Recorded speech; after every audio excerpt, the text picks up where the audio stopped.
ప్రభుడైనటువంటి యేసుక్రీస్తు వారి అతి శ్రేష్టమైన నామమునకు ఇప్పుడును యుగములనకును మహిమ ఘనత ప్రభావములు కలుగును గాక. ఆమేన్. అందరం చెప్తాం ఆమేన్. చాలా సంతోషం. గత కొంతకాలం నుంచి మనము యాకోబు పత్రికను ధ్యానం చేసుకుంటూ వచ్చాం. ఈ యాకోబు పత్రికలో మనం ముగింపు దశకు వచ్చేసాం. ముగింపు దశకి ఇంకేంటంటే ఒక 5 వచనాలు మాత్రమే ఉన్నాయి. ఈ 5 వచనాలలో ఈ దినముకు వచనాన్ని మనం లేకపోతే ఒక 3 వచనాలని దినం మనము ధ్యానం చేసుకుందాం. 3 వచనాలు 5వ అధ్యాయము 16, 17, 18 వచనాలను మనం చదువుదాం. అందరం కూడా కలిసి చదువుదాం అందరమే. మీ పాపములను ఒకరితో ఒకడు ఒప్పుకొనండి, మీరు స్వస్థత పొందినట్లు ఒకరికొకడు ప్రార్థన చేయుడి. నీతిమంతుని విజ్ఞాపన మనోపూర్వకమునదై బహు బలము గలదై ఉండును. ఏలియా మన వంటి స్వభావం గల మనుషుడే. వర్షింపకుండానట్లు అతడు ఆసక్తితో ప్రార్థన చేయగా 3.5 సంవత్సరముల వరకు భూమి వర్షింపలేదు. అతడు మరలా ప్రార్థన చేయగా ఆకాశము వర్షం ఇచ్చెను, భూమి తన ఫలం ఇచ్చెను. ప్రభు ఈ వచనాలను మనందరి ఆశీర్వాదం కొరకై మన హృదయాలలో ఇవి ఫలించినట్లు ప్రభువే తన ఆత్మ సహాయమును మెండుగా అనుగ్రహించును గాక. ఆమేన్. ఆమేన్. చాలా సంతోషం. మనం చదివినటువంటి వాక్య భాగంలో ఒకని పాపాలు ఒకరితో ఒప్పుకోమన్నాడు, ఒకని కొరకు ఒకడు ప్రార్థన చేయమన్నాడు. మంచిది, అది సంఘంలో ఉండవలసినటువంటి ఒక క్రమం. అయితే ఇక్కడ ఒక మంచి మాట వాడాడు. వాడిన తర్వాత నీతిమంతుని విజ్ఞాపన ఎలాంటిదంటే చెప్పండి. నీతిమంతుని విజ్ఞాపన మనోపూర్వకమైనదై బహుబలము గలదై ఉండును అని ఆ వచనం ఒకటే చెప్పి ఆ తర్వాత ఏం చేశాడు అని అంటే ఒక ఎగ్జాంపుల్ ఇచ్చాడు. నీతిమంతుని ప్రార్థన ఎలా ఉంటుందో ఎగ్జాంపుల్ ఎవరిని తీసుకొచ్చాడు అక్కడ ఎగ్జాంపుల్కి అంటే భక్తుడైన లేకపోతే ప్రవక్త అయినటువంటి ప్రవక్తలలో పెద్ద ప్రవక్త అంటే ఎక్కువ అంటే ప్రవక్త పరిచయలో స్ట్రాంగ్ ప్రవక్తగా అంటే బలమైన ప్రవక్త పిలువబడేటటువంటి ఆయన ఏలియా అంటే రోషం కలిగిన ప్రవక్త. ఈ ఏలియాని మన ముందు ఉంచాడు. ఇక్కడ ఎవరో యాకోబు. అయితే ఈరోజు మనము ఈ నీతిమంతుని ప్రార్థన వచ్చేటటువంటి కొన్ని జవాబులు ఇంచుమించు ఒక 17 ఉన్నాయి. నేను త్వరగానే మీకు కంటెంట్ ఎక్కువ ఇస్తాను. మీరు రాసుకోగలిగిన వాళ్ళు రాసుకోవచ్చు. కంటెంట్ ఎక్కువ ఇస్తాను. నీతిమంతులుగా మనం ప్రార్థన చేస్తే ఆ ప్రార్థనకు దేవుడిచ్చే జవాబులు ఎలా ఉంటాయి, లేదా ఆ ప్రార్థన చేయడం ద్వారా మనకు కలిగే మేలులు ఏంటి, ఆ తర్వాత ఏలియా ప్రార్థన చేసినప్పుడు ఏం జరిగింది, ఏం జరగలే అంటే దేవుడు ఎలా ఆయన ప్రార్థనకు జవాబిచ్చాడు, అలా రెండోసారి ప్రార్థన చేసినప్పుడు మళ్ళీ ఎలాంటి జవాబు ఇచ్చాడు అనే విషయాలను మనము చాలా జాగ్రత్తగా పరిశీలన చేద్దాం అంటూ ఒక మాట వాడాడు అక్కడ. ఏలియా మన వంటి మానవ స్వభావం గలవాడని అన్నది. అంటే ఏలియా మన వంటి మానవ స్వభావం గలవాడంటే అర్థం ఏంటి? మనం కూడా ఏలియా వంటి స్వభావం కలిగిన వాళ్ళమే. అంటే మనలాంటి వాడే ఏలియా కూడా.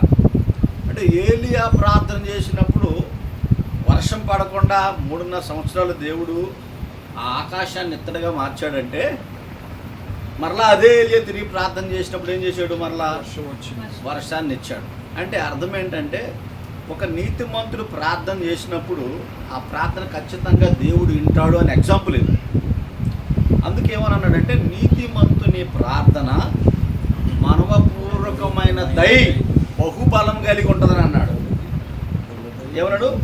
బహుబలము. బలం కలిగి ఉండటం వేరు, బహుబలం కలిగి ఉండటం వేరు. సో జాగ్రత్తగా మీరు గమనిస్తే గత వారాలలో నేను ఆరాధన వర్తమానాన్ని మీతో పంచుకునేటప్పుడు దేవుడు ఎవరి ప్రార్థన ఆలకించడు అనే విషయాలు చెప్పాను. పాపులు మనం ఆయన ఆలకించడని, ధర్మశాస్త్రాన్ని వినకుండా చెవులు మూచుకొని వాని ప్రార్థన దేవుడు ఆలకించడని, ద్విమనస్కులకి దేవుడు ప్రార్థన జవాబు ఇవ్వడని, ఎందుకంటే ద్విమనస్కుడు అట్టివాడు దేవుని వలన తనకేమైనా దొరకదని తలంచరాదు అని ఉంటాడు యాకోబు పత్రిక 1వ అధ్యాయంలో. కాబట్టి తర్వాత అబద్ధికుల యొక్క పెదవులు దేవునికి అసహ్యములు, అంటే వాళ్ళు పెట్టే మొరలు కూడా దేవుడు ఆలకించుడు అనేటటువంటి విషయాలు, ఇంకా చాలా విషయాలు ఉన్నాయి ఏంటి. కాబట్టి మనం ఈరోజు నేర్చుకునేది ఏంటి అని అంటే, ఒక నీతిమంతుడు ప్రార్థన చేసినప్పుడు మనకి కలిగే ఆశీర్వాదాలు లేదా మనకు కలిగే మేలులు ఈరోజు మనం చూద్దాం. మొట్టమొదటిగా ప్రార్థన మన జీవితాలలో ఏం చేస్తుందంటే, ఒక నీతిమంతుడు ప్రార్థిస్తూ ఉంటే అతనిలో కలిగేటటువంటి గొప్ప ఒక ఆశీర్వాదం ఏంటి అని అంటే, హెబ్రీలకు రాసినటువంటి పత్రిక త్వరగా బైబుల్ చదవగలిగిన వాళ్ళు తీసి చదివి సహాయపడగలరు. పక్కనే ఉంటుంది హెబ్రీలకు రాసిన పత్రిక 7:25 ఏం జరుగుతుంది. మొట్టమొదటిగా మనకి ఏం లాభం అంటే, నీతిమంతుడు ప్రార్థిస్తే జరిగేటటువంటి మేలు ఏంటంటే, మనల్ని మన ప్రార్థన, ఒక నీతిమంతుడు ప్రార్థిస్తుంటే ఆ నీతిమంతుడిని ఆ ప్రార్థన ఏం చేస్తుందంటే దేవుని దగ్గరకు తీసుకొస్తుంది. ఎక్కడ తీసుకొస్తుంది ఆ నీతిమంతుడిని అంటే దేవునికి సమీపంగా తీసుకొస్తుంది అన్నమాట. ఆ మాట ఇక్కడ హెబ్రీ గ్రంథకర్త చెప్తా ఉన్నాడు. చూడండి 7:25 నేను చదువుతున్నాను, ఇలా ఉంది.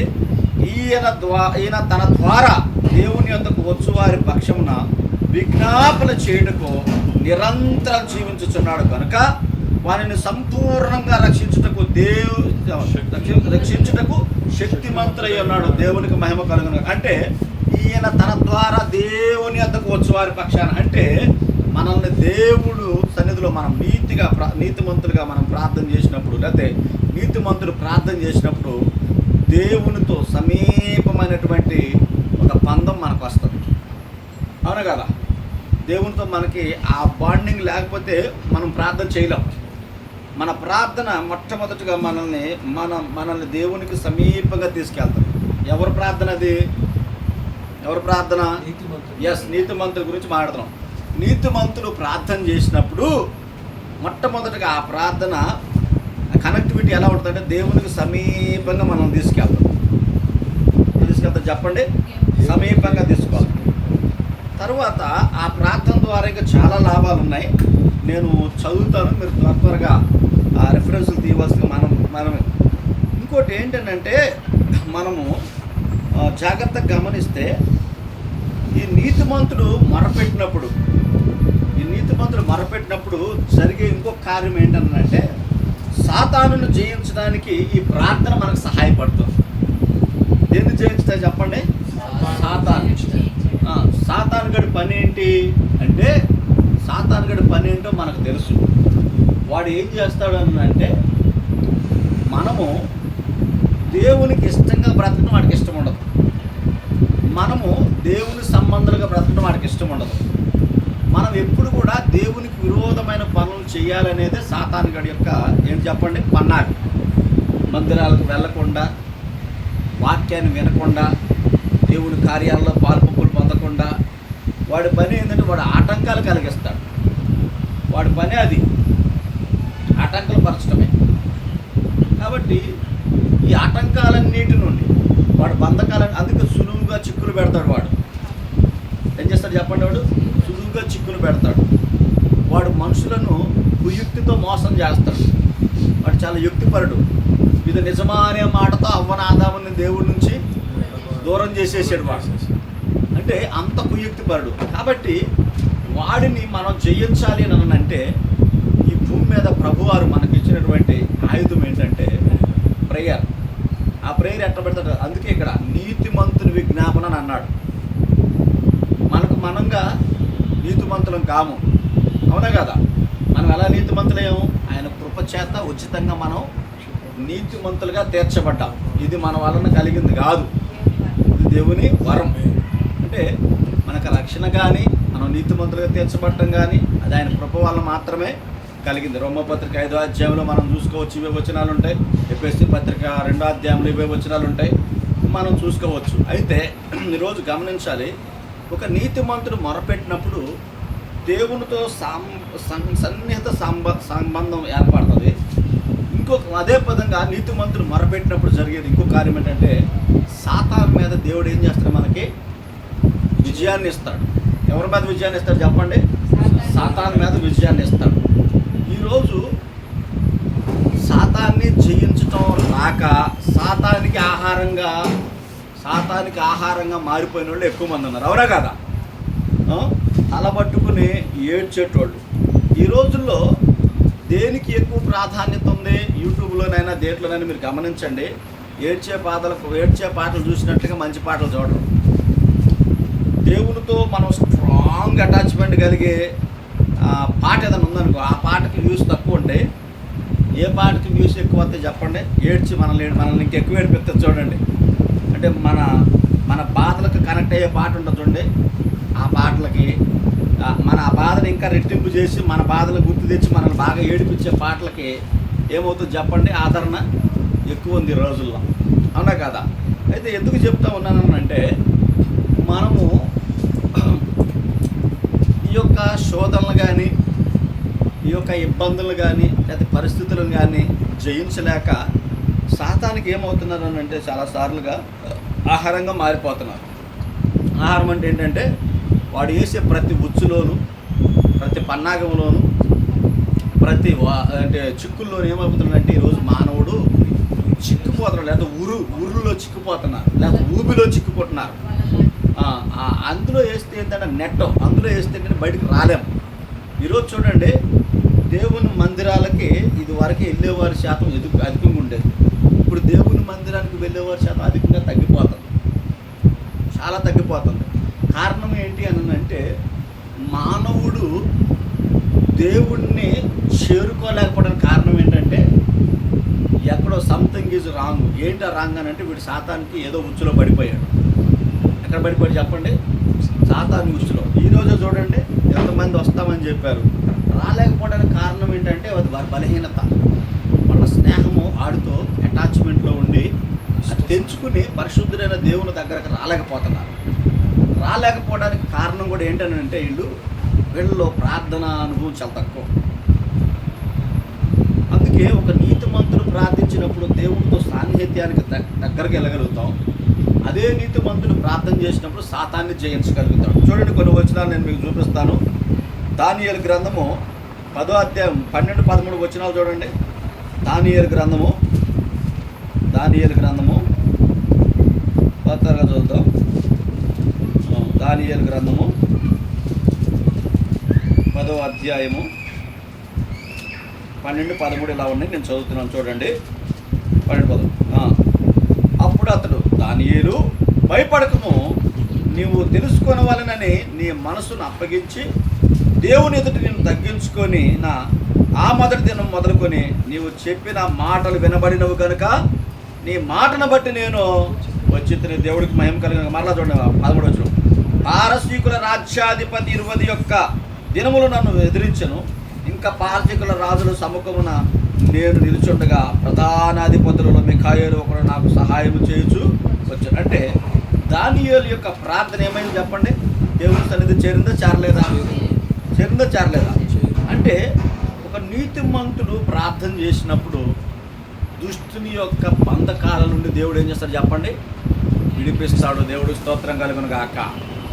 ఒకటే, ఈరోజు బంధకాల నుండి విడిపింపబడాలంటే నీకు ఉండవలసిన ఒకే ఆయుధం ఏంటో తెలుసా? ప్రార్థన. ఆ ప్రార్థన కూడా ఎలా చేయాలో చెప్పాను నేను. ఏలియా మన వంటి మానవ స్వభావం గలవాడే. అంటే ఏలియా వంటి వారిమే మనం కూడా. ఏలియా మనం వంటి వాడినప్పుడు మనం ఏలియా లాంటి వాళ్ళమే కదా.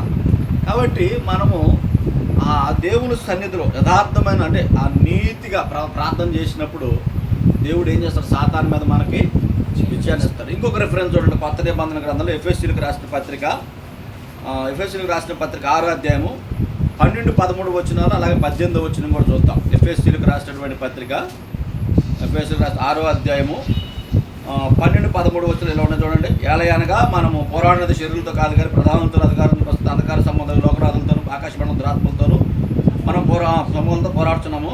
అందుచేత మీరు ఆపద్దినమందు వారిని ఎదురించుటకు సమస్తం నెరవేర్చిన వారే నిలబడుకు శక్తిమంతులైనట్లు దేవుడు సర్వాంగ కవచాన్ని ధరించుకోమన్నాడు. 18వ వచనం ఏముంది?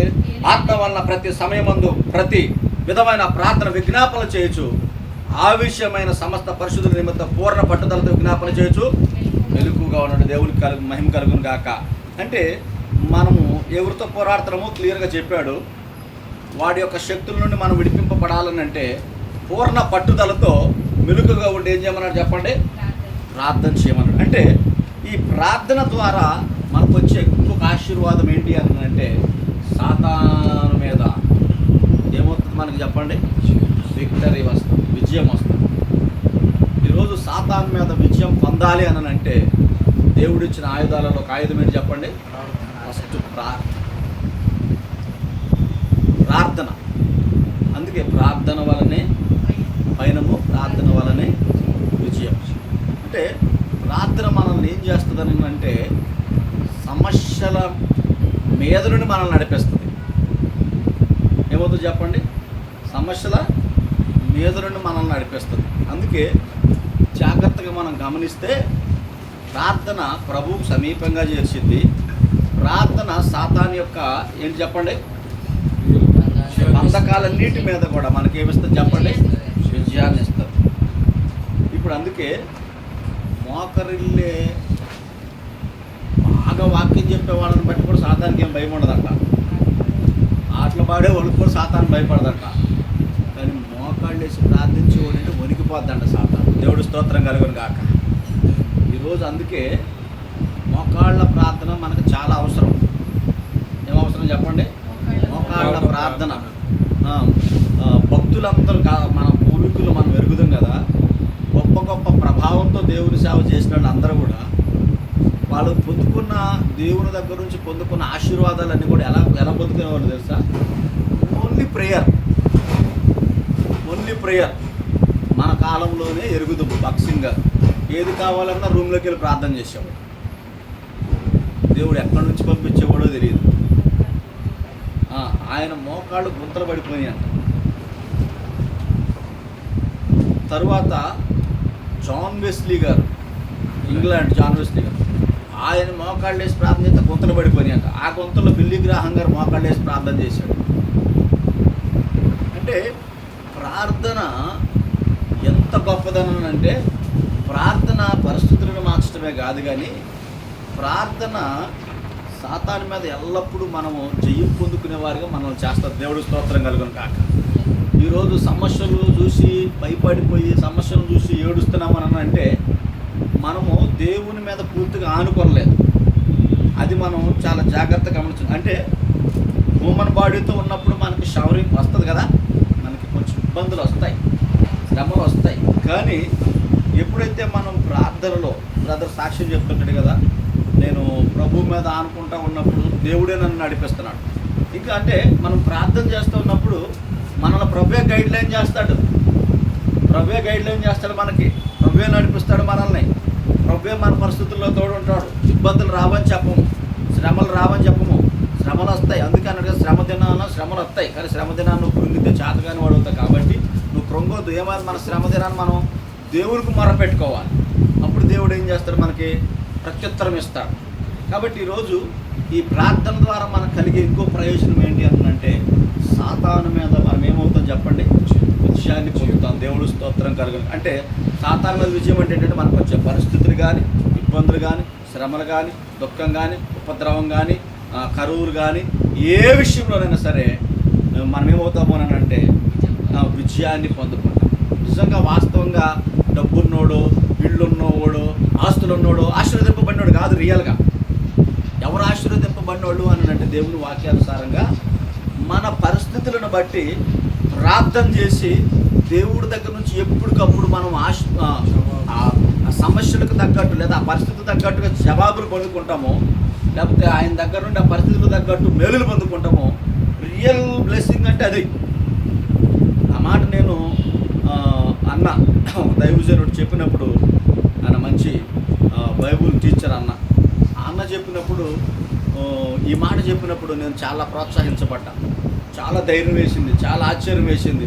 నిజంగా ఆశీర్వదింపబడిన వాడు ఎవడు అని అంటే ఎప్పటికప్పుడు దేవుడి దగ్గర నుంచి సహాయం పొందుకునేవాడు అనంట. అతనే నిజంగా ఆశీర్వదింపబడినవాడు అని చెప్పినప్పుడు నాకు భలే సంతోషం వేసింది. కాబట్టి మనం జాగ్రత్తగా గమనించాలి. మనము ప్రార్థన చేస్తే ఎట్లా చెప్పండి? సాతాను యొక్క బంధకాలన్నిటి నుండి కూడా ప్రభు ఏం చేస్తాడు? మనల్ని విడిపిస్తాడు. అర్థమవుతుందా? అర్థమవుతుందా? చాలా జాగ్రత్తగా మళ్ళీ మూడో విషయం చూద్దాం. చూడండి, ప్రార్థన మన పట్ల దేవుని చిత్తం ఏంటో కూడా తెలియజేస్తుంది. మనం ప్రార్థన చేస్తూ ఉన్నప్పుడు దేవుడు మన పట్ల ఆయన చిత్తం ఏంటో కూడా బయలుపరుస్తూ ఉంటాడు. దానికి రిఫరెన్స్గా మనము కీర్తనలు 32:6-8 వచనాలు, 6 నుండి 8 వచనాలు చూడవచ్చు. కీర్తనల గ్రంథము 6 నుండి త్వరగా తీద్దాం. కీర్తనల గ్రంథం 32వ కీర్తన 6వ వచనం నుండి 8వ వచనం ఇలా ఉంది. చూడండి, ఏమని ఉందంటే, కావున నీ దర్శన కాలమందు భక్తి గల వారందరూ నిన్ను ప్రార్థన చేయుదురు. విస్తార జల ప్రవాహములు పొరలు వచ్చినను నిశ్చయంగా అవి నా మీదకు రావు. నా దాగుచోటు నీవే, శ్రమలో నుండి నీవు నన్ను రక్షించదవు. విమోచన జ్ఞానములతో నీవు నన్ను ఆవరించదవు. నీకు ఉపదేశం చేసేదను, నీవు నడవలసిన మార్గం నీకు బోధించదను. నీ మీద దృష్టి ఉంచి నీకు ఆలోచన. అంటే మనం ప్రార్థన చేసే వారంగా ఉంటేనండి దేవుడు తన చిత్తాన్ని కూడా మనకేం చేస్తాడు చెప్పండి? దేవుని కృపను బట్టి బయలుపరుస్తాడు. అంటే దేవుడు మన పట్ల ఆయన ఉద్దేశాలను తెలియచేస్తాడు. అందుకే ఇక్కడ ఏమన్నాడంటే, ఏమన్నాడు? ఉపదేశం చేసి నడవలసిన మార్గాలు బోధిస్తాడు, దృష్టిస్తాడు, ఆలోచన చెప్తాడు. అంటే అంత మాత్రం కాకుండా శ్రమంలో నుండి మనల్ని రక్షిస్తాడని మనము ఈ 3 వచనాలలో మనం చూస్తూ ఉన్నాం. అంటే ఒక నీతిమంతుడు మొరపెట్టినప్పుడు దేవుడు తన చిత్తాన్ని కూడా ఏం చేస్తాడు చెప్పండి? ఆయనకి బయలుపరుస్తాడు. ఎంత గొప్ప దేవుడు అండి మన దేవుడు నిజంగా.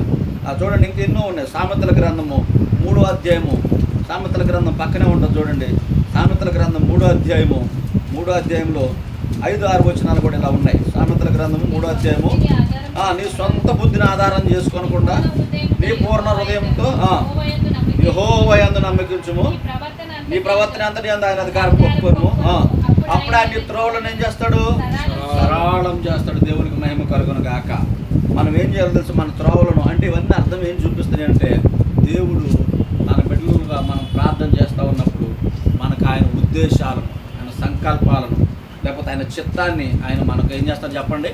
బయలుపరిచేవాడిగా ఉంటాడు. దేవుడికి మహిమ కలుగు. అంత మాత్రమే కాదు, మార్కు సువార్త 1వ అధ్యాయము 35 నుండి 39లో కూడా మీరు గమనించినట్లయితే చూడండి. మార్కు సువార్త చూడండి. మార్కు సువార్త 1వ అధ్యాయంలో ఈ విధంగా రాయబడింది చూడండి. మార్కు సువార్త 1వ అధ్యాయము 35 నుంచి 39 ఇలా ఉంది. ఆయన పెద్దలకన్నా లేచి ఇంకను చాలా చీకటి ఉండగా బయలుదేరి అరణ్య ప్రదేశం వెళ్ళి అక్కడ ప్రార్థన చేయుచుండెను. సీమోనును అతనితో కూడానున్న వారును ఆయనను వెతుకుచూ వెళ్ళిరి. ఆయనను కనుగొని అందరూ నేను వెతుకుచున్నామని ఆయనతో చెప్పగా, ఆయన ఇతర సమీప గ్రామంలోనూ నేను పర్యటింప వెళుతాం రండి, ఇందు నిమిత్తమే కదా నేను బయలుదేరి వచ్చిందని వారితో చెప్పాను.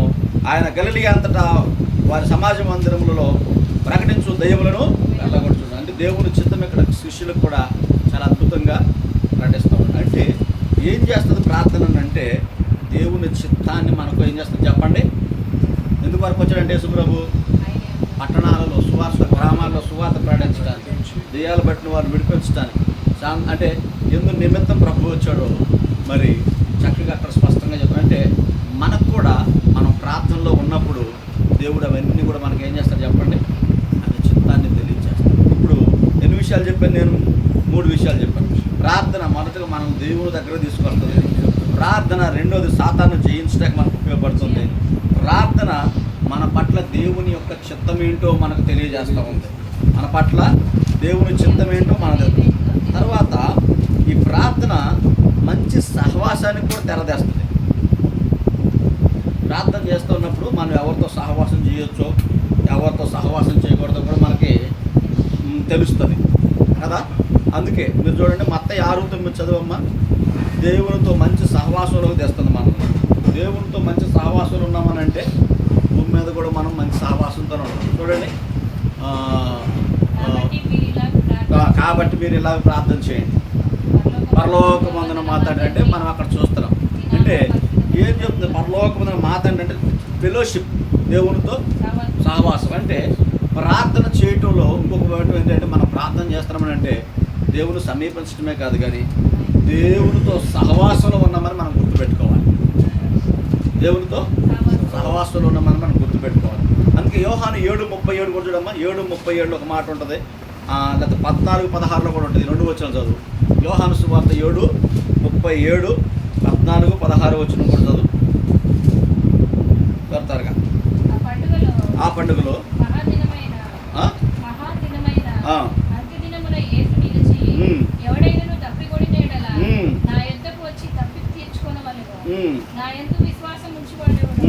అంటే నాయందు అని అన్నాడు కదా, నాయందు విశ్వాసం ఉంచువా అని ఏమంటారు, జీవజలనదులు పారుతాయి. అంటే అర్థం ఏంటంటే నాయందు అన్నది సహవాసాన్ని సూచిస్తాం. ఏం సూచిస్తుంది చెప్పండి? దేవునితో మనకున్న సహవాసాన్ని చూపిస్తాం. అదేవిధంగా 14-16 కూడా చూద్దాం. అదే యోహాను, తండ్రిని వేడుకొందును, నేను తండ్రిని వేడుకొందును, మీ వద్ద ఎల్లప్పుడూ ఉన్నట్టుకై ఆయన వేరొక ఆదరణకర్త అనగా సత్యస్వరూపి అయిన ఆత్మను మీకు అనుగ్రహించు. అంటే ఇవన్నీ మనకేం చూపిస్తా ఉన్నాయి అని అంటే దేవునితో సహవాసాన్ని మనకు చూపిస్తా ఉన్నాయి. అంటే ప్రార్థన చేసే వ్యక్తి దేవునితో సహవాసాలు ఉంటాడు, కుమారుడితో సహవాసాలు ఉంటాడు, పరిశుద్ధాత్మలతో సహవాసం ఉంటాడు, తోటి విశ్వాసులతో కూడా సహవాసాలు ఉంటాం మనం. అవునా కదా? అదే అన్నమాట. కాబట్టి ప్రార్థించడం చేతగాని వాళ్ళకి ఇవేవి కనపడవు, ప్రార్థన లేని వాళ్ళు జీవితం. అందుకే అక్కడ పర్టికులర్గా నీతిమంతుని విజ్ఞాపన బహుబలముగా మనోపూర్వకమైనదై బహుబలము కలగదై అని అంటాడు. మనోపూర్వకమైనదై బహుబలం కలదై నీతిమంతుని ప్రార్థన అని వాడాడు అక్కడ. అందుకు మనము ఏం చేయాలి ఈ రోజు నుంచి అని అంటే, మనం ఇలానే ప్రార్థన చేసుకుంటూ వెళ్తున్నాం. మరింత ఎక్కువ సమాచారాన్ని మనం ఈరోజు తెలుసుకుంటున్నాం కాబట్టి, ప్రార్థనలో ఇన్ని ఆశీర్వాదాలు దాగి ఉన్నాయి కాబట్టి మరి ఇంకెక్కువ ప్రార్థన చేయడానికి మనం ఏం చేయాలి చెప్పండి? మనము ఏమంటారంటే డెడికేట్ చేసుకోవాలి, లేకపోతే ప్రతిష్ఠించుకోవాలి. ఆ రీతిగా మనము తగు చర్యలు తీసుకుని ముందుకి సాగాలి. తర్వాత ప్రార్థన ద్వారా మనకు కలిగే ఇంకొక లాభం ఏంటంటే, తప్పిపోయిన వారిని క్రీస్తు చెంతకు తీసుకొచ్చేటట్లు చేస్తుంది మనం ప్రార్థన చేసేటప్పుడు. ఇదే యాకోబు పత్రిక 20వ వచనం చూడండి. 20వ వచనం 5:20 ఏమనుంది? పాపిని వారి తప్పు మార్గం నుండి మళ్లించువాడు మరణం నుండి యొక్క ఆత్మను రక్షించి అనేక పాపములను కప్పివేయనని తాను తెలుసుకున్న వాళ్ళు దేవునికి మహిమ కలుగును గాక. అంటే మనం ప్రార్థిస్తూ ఉన్నప్పుడు ఎవరైనా తప్పిపోయిన వాళ్ళు ఉంటే వాళ్ళు ఏమవుతారు చెప్పండి? వాళ్ళు ఏమవుతారు? మరలా దేవుని వైపు తిరుగుతారు. తప్పుడు మార్గం నుండి ఏమవుతారు చెప్పండి? మళ్లింపబడతారు, దేవుని వైపు తిరుగుతారు. కాబట్టి ప్రార్థన చేస్తున్నప్పుడు మనము తప్పిపోయిన వారందరూ కూడా మరలా తిరిగి దేవుని వైపు తిరిగే అవకాశం. అది ప్రార్థనలో అన్ని ఆశీర్వాదాలు ఉన్నాయి. ఇంకా చూడండి, ప్రార్థనలోండి తెలివిని, క్రీస్తు యొక్క జ్ఞానాన్ని, మంచి ప్రత్యక్షతను కూడా మనకి ఇస్తుంది ప్రార్థన. చూడండి ఆ వచనాలు చెప్తే ఎఫ్ఎస్సి 1:16-17 చదవండి. ఎఫ్ఎస్సి 1వ అధ్యాయము 16-17 వచనాలు. అంటే తెలివిని, క్రీస్తు యొక్క జ్ఞానాన్ని, ప్రత్యక్షతను మనకు దేవుడు తెలియపరుస్తాడు ప్రార్థనలోని. ఇవన్నీ కూడా ప్రార్థన చేసే వారికి కలిగినటువంటి మేలులు ఇవన్నీ కూడా ఈ హేతువు చేత ప్రభువైన యేసునందలి మీ విశ్వాసమును గూర్చి పరిశుద్ధులందరి ఎడల మీరు చూపుతున్న విశ్వాసమును గూర్చి నేను వినినప్పటి నుండి మీ విషయమై మానక దేవునికి కృతజ్ఞతాస్తుతులు చెల్లిస్తున్నాను. అంటే దేవునితో సహవాసంలో ఉన్న వాళ్ళకి కలిగేటటువంటి ఇంకొక ఆశీర్వాదం ఏంటి అని అంటే, మరి చూడండి, క్రీస్తు యొక్క జ్ఞానము, ప్రత్యక్షత, మన తెలివి అవన్నీ కూడా మనకు కలుగుతాయి దేవుని వల్ల, అంటే ప్రార్థన ద్వారా. అది మనం తెలుసుకోవాలి. అంత మాత్రమే కాదు, ఈ ప్రార్థన ద్వారా స్వస్థత కూడా వస్తుంది మనకి. ప్రార్థన ద్వారా ఏమొస్తుంది చెప్పండి? స్వస్థత వస్తుంది. మీరు చూడండి యాకోబు పత్రిక 5:15 ఏమనుంది? విశ్వాస సహితమైన ప్రార్థన రోగిని స్వస్థపరచును, ప్రభువు అతను లేపును, అతడు పాపం చేసిన వాళ్ళతో పాపక్షమాపణ. అంటే ఇంకొక గొప్ప ఆశీర్వాదం ఏంటో తెలుసా? ప్రార్థన చేసే వాళ్ళకి స్వస్థత వస్తుంది. మనకి ప్రార్థన ద్వారానే స్వస్థత. మనము సహజంగా గత వారం కూడా చెప్పాను కదా, మన చూపులన్నీ కూడా ఏ డాక్టర్ దగ్గరికి వెళ్ళాలి, డాక్టర్లు మనకి ఏదన్నా చెయ్యాలి అని మనం చూస్తాం. ఎక్కడికి వెళ్ళినా కూడా ఎవరు తోడు ఉండాలి? మనకి దేవుడు తోడు ఉండాల్సిందే కదా. ఆ డాక్టర్ దగ్గరికి వెళ్ళిన డాక్టర్ జ్ఞానంతో మరి వాళ్ళు మనం చూస్తూ ఉన్నాం. సమాజం ఎంతగా చెడిపోయింది చెప్పండి. ఒక వ్యాధి కోసం హాస్పిటల్కి వెళ్తే మరొక వ్యాధికి మందులు ఇస్తున్నారు. మనకి వ్యాధి తగ్గే మందులు ఎవడు తెలుసా? ఒకటేసారి వ్యాధి తగ్గే మందులు ఎవరు, ఎందుకంటే మనం రెండోసారి రాం కదా. అందుకని ఏం చేస్తారంటే వాడు గ్రాడ్యువల్గా అంటే ఒక 5-6 సార్లు వాడి దగ్గర తిప్పుకోవడం కొరకు ఏం చేస్తారంటే ఆ రకమైన మందులు ఇచ్చి మనుషుల్ని ఈరోజు ఏం చేస్తారు చెప్పండి? డాక్టర్లు ఏం చేస్తున్నారు? మోసం, మాయ, దగా చేస్తున్నారు. ఈరోజు ఎంత దగా ఉంది హాస్పిటల్స్. ఇప్పుడు ఉన్న హాస్పిటల్స్లో జరుగుతున్న మోసము భయంకరమైన మోసం కదా, భయంకరమైన మోసం. చచ్చిన శవాలను వెంటిలేటర్ మీద పెట్టి డబ్బులు కాజేసే టైప్ ఇప్పుడంతా, అవునా కదా? చచ్చిన శవాలను వెంటిలేటర్ మీద పెడతారు, సీన్ క్రియేట్ చేస్తాడు. క్రియేట్ చేసి ఆ టైంలో ఎవరైనా డబ్బులు పెట్టాల్సింది, అప్పు చేసేది కావాల్సిందే కదా, చేసి ఎంత మాయ. కానీ నీకు ప్రభు ఇచ్చే గొప్ప వరం ఏంటో తెలుసా? నువ్వు మోకాళ్ళు వేసి ప్రార్థన చేయి, నీకేమొస్తుంది చెప్పు? అట్లనే హాస్పిటల్కి వెళ్ళొద్దని కాదు. మొట్టమొదట నువ్వు సృష్టించిన దేవుని మీద నువ్వేం చేయాలి చెప్పండి? ఆధారపడాలి. సృష్టించిన సృష్టికర్త మీద మనం ఏం చేయాలి చెప్పండి? ఆధారపడాలి. అందుకే నీతిమంతుడు ప్రార్థన చేసినప్పుడు స్వస్థత కూడా వస్తుంది. దేవుడు స్తోత్రం కలుగునుగా. ఏమొస్తుంది చెప్పండి? స్వస్థత కూడా వస్తుంది. నీతిమంతుడు ప్రార్థన చేసినప్పుడు ఏమొస్తుంది? స్వస్థత వస్తుంది. తర్వాత జాగ్రత్తగా గమనిద్దాం. కొన్ని విషయాలు చెప్తాను చూడండి. తర్వాత నీతిమంతుడు ప్రార్థన చేసినప్పుడు సమస్యల నుండి కూడా విడుదల కలిగిస్తుంది. సమస్యల నుండి, సాతాను మీదే కాదు, సమస్యల నుండి కూడా విడుదల వస్తుంది. కీర్తన 34:4-7 వచనం చూడండి. కీర్తన 34వ కీర్తన 4వ వచనం నుండి 7వ వచనం వరకు, 4వ వచనం నుండి 7వ వచనం వరకు చూడండి. 34వ కీర్తన ఏమనుంది? 4వ వచనం అంటే, నేను యెహోవా యొద్ద విచారణ చేయగా ఆయన నాకు ఉత్తరం ఇచ్చెను, నాకు కలిగిన భయములన్నిటి నుండి ఆయన నన్ను తప్పించెను. ఈరోజు దేవుని నమ్ముకున్నామనే కానీ కరోనా ఎక్కడో వస్తుందంటే భయం కదా, చీకటి పడుతుందంటే భయం,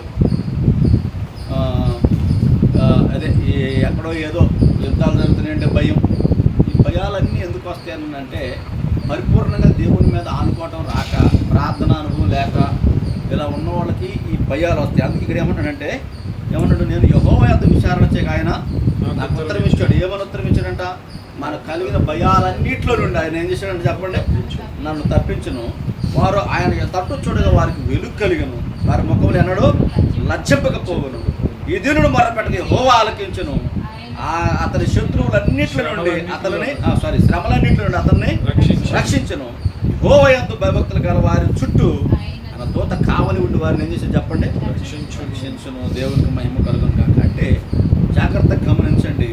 ఈరోజు దేవుని మీద మనం ఆధారపడి ప్రార్థన జీవితాన్ని కనుక దేవుడితో కలిగి ఉంటే, మన ఈ భూమి మీద మంచి ప్రార్థన జీవితాన్ని కలిగి ఉంటే సమస్యల నుండి కూడా మనకు విడుదల వస్తుంది. అది ఏ సమస్య అనగా, మనం ఇరుకులలో ఉండి మొరపెడితే ఆయన విశాల స్థలంలో కొనిపోతాం.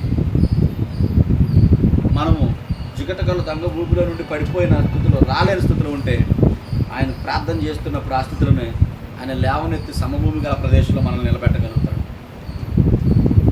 మనం దిక్కుతోచని స్థితిలో ఉండి ప్రార్థన చేస్తే ఆయన సమృద్ధిగా స్థలాలలోనికి మనల్ని కొనిపోతాడు. మనం ఎండిపోయిన ఎడారిలాగుండి స్థలాల్లో ఉండి ప్రార్థన చేస్తే ఏదో లాంటి భూముల్లోకి తీసుకెళ్ళి మనల్ని నిలబెట్టగలుగుతాడు. ప్రార్థన ఈరోజు మన పరిస్థితులను మారుస్తుంది. ప్రార్థన ఏం చేసి చెప్పండి? మన పరిస్థితులను మారుస్తుంది. కాబట్టి అందుకే నీతిమంతుని ప్రార్థన మనోపూర్వకంగా ఎట్లుంటుందంట? బహుబలము కలదై ఉంటుందంట. అంటే నువ్వు బలము కలిగి ప్రార్థన చేస్తే నీకు ఇన్ని మేలులు ఉన్నాయి. ఈ మేలు ఉన్నాయి. కొన్ని చెప్తాను చూడండి. ఇదే ఫిలిప్పీ 1:19 చూడండి.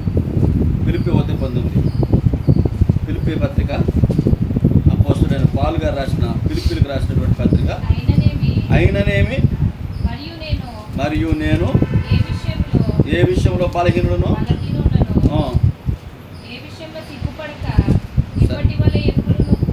మరియు నేను ఏ విషయంలోనూ సిగ్గుపడక సిగ్గుపడక ఎప్పటి వల్ల ఇప్పుడు పూర్ణ ధైర్యంతో బోధించడం వలన బ్రతుకు మూలంగానైనా సరే సావు మూలంగానైనా సరే క్రీస్తు నా శరీరమందు గణపరచబడునని నేను మిగిలిన నిరీక్షించిన ప్రకారంగా మీ ప్రార్థనలో ఉన్నాను.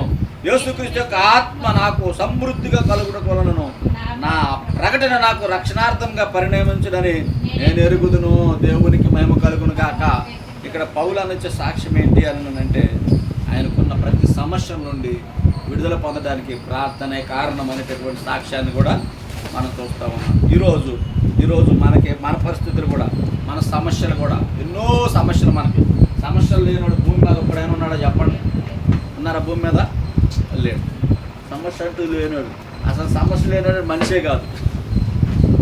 నాకు ఏ సమస్య లేదని అన్నాడంటే ఆయన మనం ఏదో ఊహించుకోవాలి, ఇంకా ఆయన మనిషి కాదని.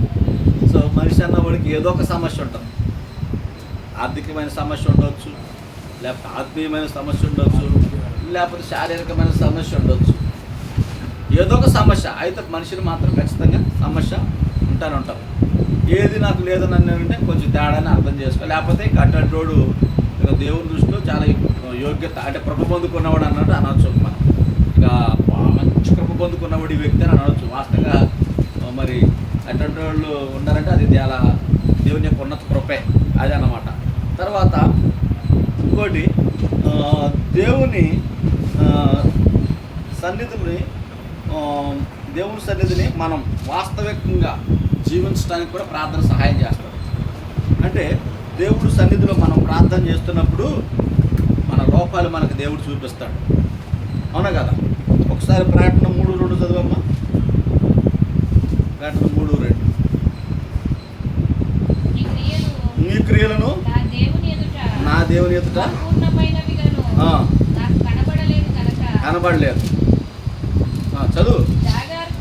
జాగారకుడివై చావనయ్యున్న మిగిలిన వాటిని బలపరచు. సరే చూడండి, ఈ ప్రార్థన ఏం చేస్తుందంటే దేవుని సన్నిధిలో మనల్ని వాస్తవికతలోనికి తీసుకొస్తాం. అంటే మనం ప్రార్థన చేస్తూ ఉన్నప్పుడు, అంటే మీకు అర్థం అవ్వాలనంటే, ఆ వెలుగై ఉన్న దేవుణ్ణి సమీపిస్తూ ఉన్నప్పుడు, ఆయనకు సమీపంగా వెళ్తున్నప్పుడు ఆయన వెలుగులో మన ప్రతి పాపాలు కనపడతాయి. మనం ప్రార్థన బాగా చేసేటప్పుడు మనం ఎప్పటికప్పుడు ఏం చేస్తామనంటే, మనం కడగబడుతూ మన పాపాలు ఒప్పుకుంటూ ప్రభువుకు సమీపంగా వాస్తవికంగా మనం ఆయన దగ్గరికి వెళ్ళిపోతాం. అంటే ఇట్లా చెప్పుకుంటూ పోతే ఎన్నో విషయాలు ఉన్నాయి ప్రార్థన గురించి. ఎన్నో విషయాలు ఉన్నాయి.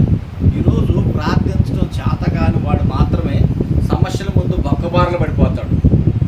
దేవుని మీద కనుగుతాడు, దేవుని మీద సనుగుతాడు. దేవుని సన్నిధికి వెళ్తే నాకేం జరిగింది అంటాడు. దేవుని దగ్గరికి వెళ్తే నాకు ఒరిగింది ఏంటి అని అంటాడు. ఇవన్నీ అనేది ఎవరన్నానంటే ప్రార్థించడం చేతగాని వాడు. కాబట్టి ఈరోజు నువ్వు ప్రార్థించే వ్యక్తిగా ఉంటే నీ గురించి దేవుడు ఇచ్చే సాక్ష్యం ఏంటంటే, ఏలియా గురించి దేవుడు సాక్ష్యం ఇచ్చాడు. ఏలియా ఎలాంటి వాడంట? మన వంటి మానవ స్వభావం గలవాడే. కానీ ప్రార్థన చేసినప్పుడు ఏమైందని చెప్పండి? ఏమైంది? ప్రార్థన చేసినప్పుడు అతడు ఆసక్తితో ప్రార్థన చేసినప్పుడు ఏమైంది? 3.5 సంవత్సరాలు భూమి వర్షింపలేదు. 3 సంవత్సరాలన్నర వాన కొట్టకుండా భూమి ఉంటే పంటలు ఎట్లా పండుతాయి? నీళ్ళు ఎట్లుంటే మన హైదరాబాద్లో 1 సంవత్సరం వాన పడకపోతే భూమిలో నీళ్ళు ఎండిపోతాయి. అంత దాకేందుకు? 2 నెలలు 3 నెలలు ఎండాకాలానికి ఏమైపోయింది చెప్పడం మనకి ఇక్కడ పరిస్థితి? బోర్లు ఎండిపోతాయి, ట్యాంకర్లు వేయించుకోవాలి. అటువంటి 3.5 years భూమి మీద వర్షం లేకపోతే ఏంది మనిషి పరిస్థితి ఎట్లా ఉండదు ఊహించుకోండి. ఎంత కరువు, ఎంత భయంకరమైన పరిస్థితి ఊహించుకోండి. కానీ అదే దైవజనుడు మరలా తిరిగి ప్రార్థన చేసినప్పుడు దేవుడు ఏం చేశాడని చెప్పండి? అంటే దేవుడు నీతిమంతుడి విజ్ఞాపన మనోపూర్వకమైన బహుబలం కలదే అనటం మాత్రమే కాదు, కానీ అక్కడని ఒక నీతిమంతుడికి ఎగ్జాంపుల్ ఎవరిని తీసుకొచ్చాడు? ఏలియాని తీసుకొచ్చాడు, దైవజనుడిని తీసుకొచ్చి పెట్టాడు. అంటే పరిశుద్ధాత్మ దేవుడు ఏమైనా సాక్ష్యం ఇస్తాడు? ఏలియా నీతిమంతుడిగా ప్రార్థన చేశాడు. ఈరోజు మన ప్రార్థన కూడా ఎట్లా ఉండాలి చెప్పండి? ఈ టైప్ ఉండాలి. ఎలా ఉండాలి చెప్పండి? ఇలా నువ్వు ప్రార్థించేవాడు అయితే 19 వచ్చిన కూడా చూడండి, నా సహోదరుల మీలో ఎవడైనా సత్యం నుండి తొలగిపోయినప్పుడు మరి ఒకడు అతన్ని సత్యమునకు మళ్ళించిన ఎడల పాపిని వాని తప్పు మార్గము నుండి మళ్ళించి వాడు మరణం నుండి ఒక ఆత్మను రక్షించి అనేక పాపములు కప్పివేయనని తాను తెలుసుకున్న వాళ్ళు ప్రార్థించే వ్యక్తిగా ఉంటే అనేకులను రక్షించడానికి పాత్రగా దేవుని చేతులు వాడబడతాం. దేవుడి స్తోత్రం కలుగుతాడు. మరి ఏలియాకు రోషం కలిగి బయలుదేవత ఆరాధన జరుగుతున్నప్పుడు ఏం చేశాడు చెప్పండి? ఛాలెంజ్ విసిరాడు. అది దానికి దమ్ముండాలా లేదా ఆ మాటకి? అటు పక్క ఉన్న 450 మంది ప్రవక్తలు, అబద్ధ ప్రవక్తలు, బయలు ప్రవక్తలు. వీటి పక్క ఎవరు? ఒక్కడే.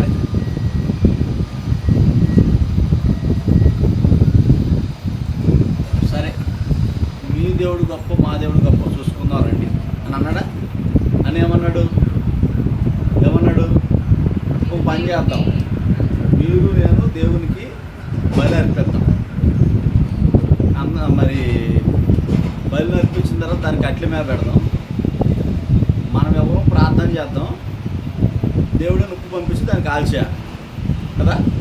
అట్లా ప్రార్థన చేసినప్పుడు వీళ్ళు ఎలా ప్రార్థన చేశారు? ఏలియా ఎలా ప్రార్థన చేశారు?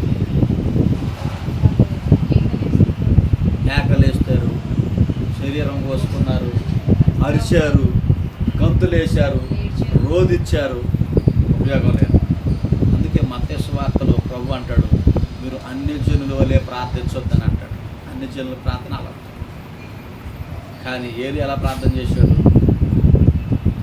చక్కగా కందకం తవ్వించాడు, కట్లు పేర్పించాడు క్రమంగా, దాని మీద పశువుని పెట్టి బలి పెట్టాడు, దాని మీద నీళ్లు పోయించాడు, ఆకాశం తట్టు కళ్ళెత్తి ప్రార్థన చేశాడు.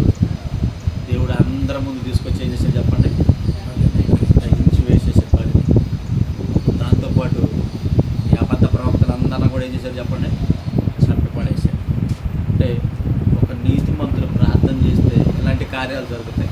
కానీ మనం ప్రార్థన చేస్తున్నాం, మన పక్కన ఉన్న వాళ్ళని మనమే, నన్ను గురించి చెప్పుకుంటాను అనుకోరాదండి, మన పక్కన ఉన్న వాళ్ళకి ఈరోజు ప్రభావం తేలేకపోతుంది.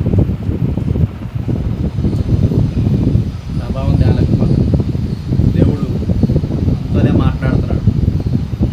మనం ప్రార్థన చేస్తే, ఆనాడు ఏలియా ప్రార్థన చేస్తే 450 బయలు ప్రవక్తలు ఏమైపోయి చెప్పండి? సంహరించబడ్డారు.